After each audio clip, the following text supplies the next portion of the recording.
Hello everybody and welcome to Provisioner TV.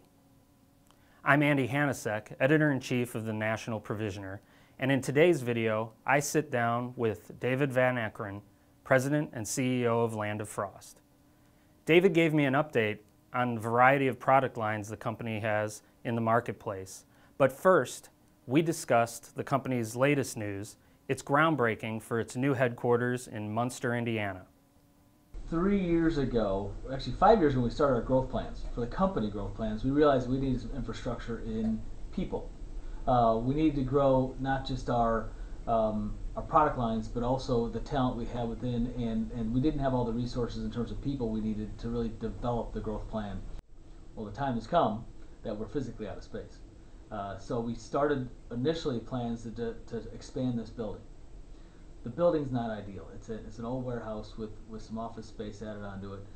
To add onto this facility really would have been a hodgepodge of more growth in the building. It wouldn't have looked right. Yeah. It wouldn't have given us the corporate image that we would like to portray to the world.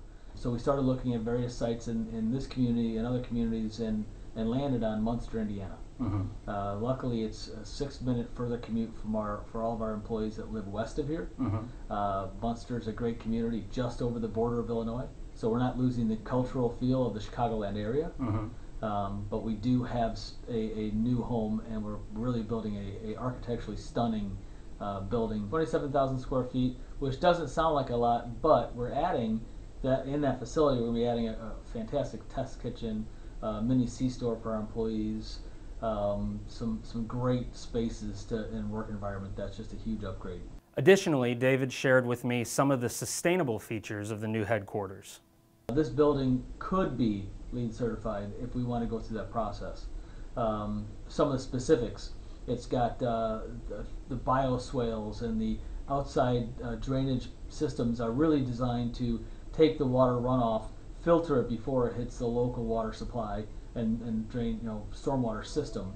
So it's already somewhat pre-filtered before it gets away from us. That's a big point. The other thing we're doing is we are adding a green roof, a partial green roof on the top of the building. Again, it's for two reasons. One is the green piece of it and energy savings and reducing the heat load of the building. But secondly, we've got a 3rd floor balcony that we'll be overlooking right there. We'll be overlooking this green space, so it's somewhat of aesthetic as well.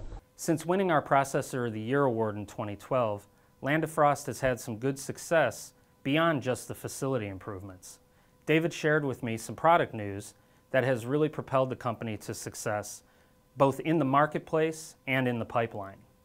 It's somewhat of the old Stallworth methodology of continuing to do what you've done for years and be true to your brand, be true to your consumer, give a great product, a great value, and they come back and reward you.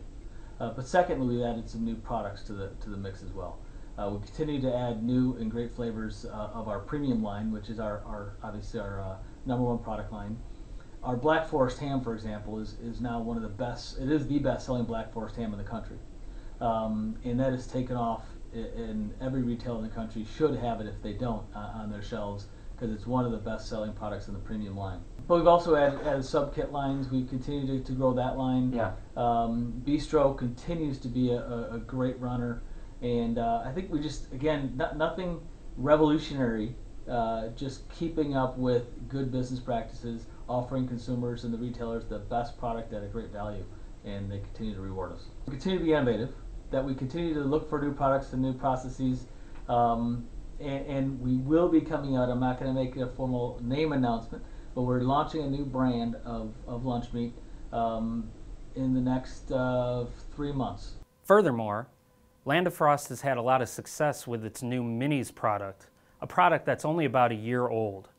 David shared some of the strategy that went behind the development of that product and why he thinks it's been successful in the market thus far. Well, the research we looked at is really that there's a lot of value. A lot of families can't afford the whole kit of product. That the kids don't eat everything that's in those.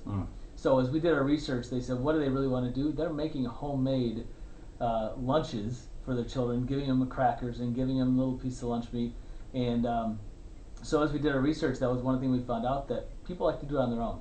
They don't necessarily want the pre-made kit. And a lot of schools now are actually not allowing those into their schools. The snacking side You see it all the time. You've got party trays, you got things like that where it's adding all those components that people might not want all the parts and pieces that are in there. They only want one piece of it. Gotcha. And so we've tried to give each one a little piece, and they can make their own party tray, and that's really the consumer we've been targeting.